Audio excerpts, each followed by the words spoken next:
Hey guys, welcome back. कैसे हैं आप लोग? वेलकम टू प्रथम बायोलॉजी क्लासेस।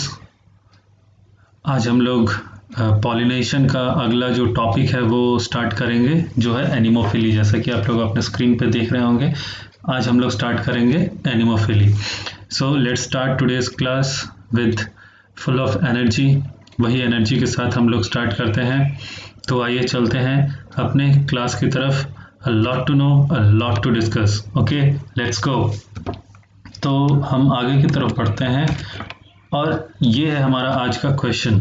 ओके, तो आज का जो क्वेश्चन है उसमें आपको कोई ऑप्शन नहीं मिलेगा, ठीक है।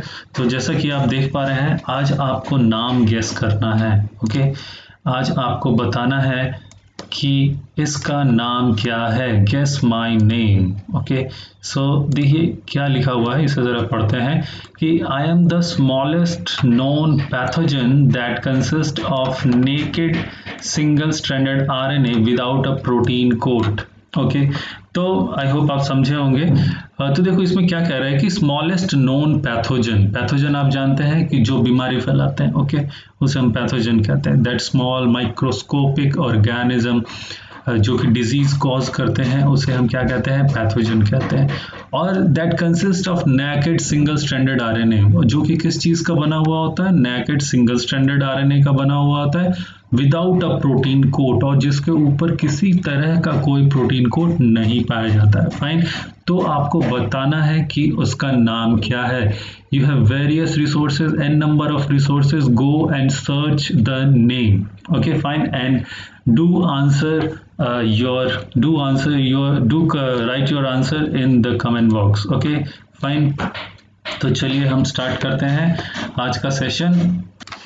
Fine, here we go. तो आज हम लोग पढ़ने वाले हैं एनिमोफिली के बारे में, ठीक है। एनिमोफिली को और हम कहते हैं विंड पॉलिनेशन, ठीक है। तो पॉलिनेशन, देखो अब हम ये समझने जा रहे हैं कि जो क्रॉस पॉलिनेशन हो रहे हैं, ठीक है, प्लांट्स में जो क्रॉस पॉलिनेशन हो रहे हैं वो किस किस एजेंट के द्वारा या किस किस एजेंसीज के द्वारा हो रहे हैं, ठीक है। तो इसमें जो पहला एजेंसी के बारे में पढ़ना है, विच इज एबायोटिक। जो क्या है? एबायोटिक है, यानी कि नॉन लिविंग है, ठीक है। तो वो कौन पहला जो हमारा टॉपिक है वो है एनिमोफिली। तो हवा से जो पॉलिनेशन होता है उसे हम एनिमोफिली कहते हैं। बहुत आसान है, ठीक है। देखो समझो क्या लिखा हुआ है कि it is a mode of cross pollination, ठीक है। एनिमोफिली में क्या है? It is a mode of cross pollination of transfer of pollen grains from a mature anther to the stigma of a pistil which is accomplished through the agency of wind, ठीक है। कहने का मतलब क्या कि ये एक ऐसा मोड है क्रॉस पॉलिनेशन का जिसमें कि पॉलिन ग्रेन्स का ट्रांसफर हो रहा है। कहां से कहां तक? From anther to the stigma. और किसके द्वारा? तो by through the agency of wind, हवा के द्वारा, ठीक है। आप जानते हैं कि हवा जब बहती है तो वो अपने साथ बहुत सारी चीजों को बहा के ले जाती है, ठीक है। तो हवा भी एक कारण है जिसके थ्रू क्रॉस पॉलिनेशन होता है, ठीक है। देखो आगे क्या लिखा है कि pollen grains are produced very large in numbers. तो जो एनिमोफिलस फ्लावर होते हैं, ठीक है, जिसमें कि पॉलिनेशन हवा के द्वारा होता है, उसमें क्या क्या ऐसे कैरेक्टरिस्टिक है, क्या क्या ऐसे गुण हैं जिसके कारण कि वो एनिमोफिली को सपोर्ट करता है। तो पहला है आपका pollen grains are produced very large in number. तो जो पॉलन ग्रेन प्रोड्यूस्ड होते हैं वो बहुत बड़ी संख्या में होते हैं, huge number of pollen grain. अगर आप इसका एक एग्जांपल लें तो इसका एग्जांपल है कैनाबिस, है ना। तो कैनाबिस के सिर्फ एक फ्लावर में approximately 5 lakhs of pollen grain produce होते हैं। सोचिए कितना ह्यूज अमाउंट है ना। तो ये सब हवा के द्वारा ब्लो होने वाला है, राइट। तो पॉलेंस आर लाइट वेट। तो ये जो पॉलेंस होते हैं ये कैसे होते हैं? लाइट वेट होते हैं, हल्के होंगे तभी तो हवा में बहेंगे। ड्राई एंड डस्टी, ठीक है, सूखे हुए होते हैं, ड्राई होते हैं, और डस्टी पाउडर की तरह होते हैं, राइट। एंड अनवेटेबल, अनवेटेबल मतलब जो कि भीगे नहीं, so that they can be easily blown away by wind. तो हवा के साथ ब्लो होने के लिए क्या क्या कैरेक्टरिस्टिक जरूरी है कि पॉलन कैसा होना चाहिए, लाइट वेट होना चाहिए, डस्टी होना चाहिए और अनवेटेबल होना चाहिए, जो कि पानी में पानी गिरने के बाद भी वो भीगे नहीं, ठीक है, तभी तो वो ब्लो होगा ना, so that they can be easily blown away by wind. In case of Pinus, देखिए एक एग्जांपल दिया है यहाँ पाइनस का, पाइनस जिम्नोस्पर्म है, फिर भी हम लोग यहाँ पे इसको कंसीडर कर रहे हैं कि in case of Pinus the pollen grains may be winged, ठीक है। तो पाइनस के केस में जो पॉलन ग्रेन्स होता है उसमें कुछ विंग्ड लाइक स्ट्रक्चर पाए जाते हैं which are found 100 of kilometres away from the parent plant, जिसके कारण कि वो अपने पेरेंट प्लांट से 100 ऑफ किलोमीटर्स तक दूर जा सकते हैं, राइट। और क्या होना चाहिए, the anther should be well exposed, जो एंथर होना चाहिए वो वेल एक्सपोज्ड होना चाहिए। वेल एक्सपोज्ड मतलब वो अच्छे से हवा में दिखना चाहिए, ऐसा नहीं कि वो किसी दूसरे स्ट्रक्चर के द्वारा कवर कर लिया गया हो या उसका पोजीशन कुछ ऐसा है जिससे कि वो हवा के कांटेक्ट में नहीं आ पा रहा है ठीक से, ठीक है।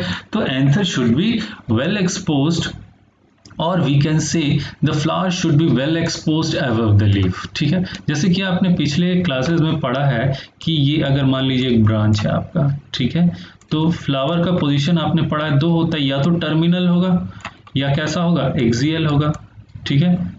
तो ये दो जो पोजीशन है इस पे यहाँ होने तो चाहिए मगर किसी चीज से ढके हुए नहीं होने चाहिए, वेल एक्सपोज्ड होने चाहिए, ठीक है, हवा में।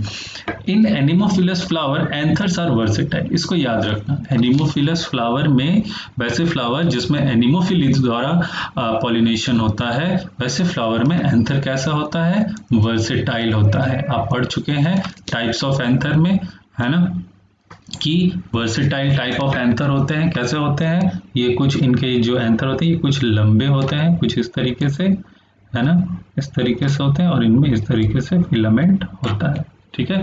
और जब हवा चलती है, जब इधर से हवा चलेगी तो ये क्या करेंगे, ये हिलेंगे और जब रप्चर होंगे तो पॉलन ग्रेन बाहर निकलेगा। Non essential parts are either absent और रिड्यूस्ड, और वैसे पार्ट्स जो एसेंशियल नहीं है वो या तो नहीं होते हैं या होते भी है तो बहुत ही रिड्यूस्ड होते, बहुत ही छोटे होते हैं। अच्छा, स्टिग्मा कैसा होना चाहिए ऐसे फ्लावर्स में, stigma should also be exposed, sticky, feathery और हेयरी, ठीक है। स्टिग्मा भी वेल एक्सपोज्ड होना चाहिए, स्टिकी होना चाहिए, चिपचिपा होना चाहिए, तभी तो पॉलन ग्रेन उस पर लैंड करेगा तो वो चिपका हुआ रहेगा उससे। या फिर स्टिग्मा आपका फेदरी होना चाहिए, हेयर लाइक स्ट्रक्चर्स होने चाहिए जिसमें कि वो रुक सके। Flowers are not bright coloured, इसमें फ्लावर्स जो है वो ब्राइट कलर के नहीं होने चाहिए, कोई ज़रूरत नहीं है यहाँ फ्लावर के ब्राइट कलर का होने का। क्यों? क्योंकि यहाँ जो आपका एजेंसी है वो कैसा है, एबायोटिक है, नॉन लिविंग है, तो यहाँ कोई ज़रूरत नहीं है किसी को अट्रैक्ट करने की, ओके।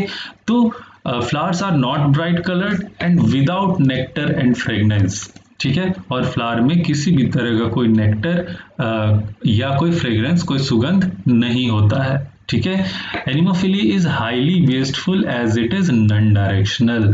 अब है क्या कि हवा तो कहीं से भी कभी भी चल सकती है ना, और इसका कोई पर्टिकुलर डायरेक्शन तो होता नहीं है, तो इसमें चांसेस ये है कि बहुत सारे पॉलन ग्रेन्स वेस्ट हो जाते हैं, ठीक है। इसीलिए इतना huge amount of pollen grains बनता है ताकि कुछ तो संभावना हो जिससे कि वो सही जगह पे लैंड कर सके। फाइन। मोस्टली एनिमोफिली आपके ग्रासेस में पाए जाते हैं, लाइक मेज, व्हीट, राइस, ओके, ग्रास, ठीक है। तो इतना बात आपको ध्यान रखना है, ओके। और अब अगर हम कंक्लूड करें इसको तो देखो अभी तक हमने क्या पढ़ा कि एनिमोफिली क्या है, पॉलिनेशन का ऐसा एजेंसी है जिसमें कि हवा के द्वारा पॉलिनेशन होता है, ठीक है। अच्छा, इसमें पॉलन ग्रेन्स बहुत ही ह्यूज अमाउंट में प्रोड्यूस होते हैं, है ना। जो पाइनस आपका एग्जांपल बताया गया उसमें पॉलन ग्रेन्स विंग शेप्ड के होते हैं, जिसके कारण वो 100 ऑफ किलोमीटर्स तक के डिस्टेंस को ट्रेवल कर सकते हैं। एंथर कैसे होने चाहिए, they should be well exposed, है ना, किसी भी ऐसे स्ट्रक्चर से कवर नहीं होने चाहिए। जो नॉन एसेंशियल पार्ट्स होते हैं वो रिड्यूस होते हैं या एब्सेंट होते हैं। एंथर वर्सेटाइल होते हैं इसमें, है ना। स्टिग्मा कैसा होना चाहिए, एक्सपोज्ड होना चाहिए, स्टिकी होना चाहिए, फेदरी या हेयरी होना चाहिए, जिससे कि पॉलन ग्रेन्स उस पर स्टिक हो सके। फ्लावर्स के ब्राइट कलर होने की कोई ज़रूरत नहीं है, फ्लावर्स जो है वो ब्राइट कलर नहीं होते हैं और विदाउट नेक्टर एंड फ्रेगनेंस होते हैं। Fine. Anemophily is highly wasteful as it is non directional. अब हवा का तो कोई डायरेक्शन होता नहीं है, इसलिए बहुत सारे पॉलन ग्रेन्स इसमें वेस्ट भी हो जाते हैं। इसका एग्जांपल है wheat grain, wheat grass, rice, मेज, ठीक है, ये सब। अच्छा, नेक्स्ट अगर देखें तो देखो ये है आपका एक एग्जांपल, मैंने डायग्राम के थ्रू थोड़ा आपको समझाने की कोशिश की है। ये है आपका पाइनस का ट्री, ठीक है। तो देखो ये जो आप क्लाउड लाइक स्ट्रक्चर देख रहे हो, है ना, ये जो आप स्ट्रक्चर देख रहे हैं, ये जो हवा में, this is dusty powdery pollen grains, ठीक है। ये पूरे डस्ट की तरह होते हैं, अनवेटेबल होते हैं, ठीक है, लाइट वेट होते हैं, सो दैट कि ये हवा में ट्रैवल कर सकें। फाइन। और जब ये हवा में आते हैं तो एक येलो क्लाउडी लाइक अपीयरेंस देखने को मिलता है। फाइन। तो ये है पाइनस, जिसमें कि एनिमोफिली द्वारा पॉलिनेशन होता है। ये जो आप स्ट्रक्चर देख रहे हैं ऊपर में, दीज आर द कोन्स, ठीक है, दीज आर द कोन्स। एक यहाँ पे मैंने डायग्राम दिखाया है, ठीक है, इसी के अंदर पॉलन ग्रेन्स होते हैं। ये देखो ये सब क्या है, पॉलन ग्रेन्स है। तो huge amount of pollen grains इसमें बनता है। सो पाइनस इज एग्जाम्पल, ठीक है, इसे भी याद रखें। फाइन। तो यहाँ तक आपको क्लियर होगा। Okay, thank you so much. Next class में हम लोग डिस्कस करेंगे कि हाइड्रोफिली, वाटर से पॉलिनेशन कैसे होता है। Again water is a abiotic agency. Okay, thank you so much. Till then, God bless you.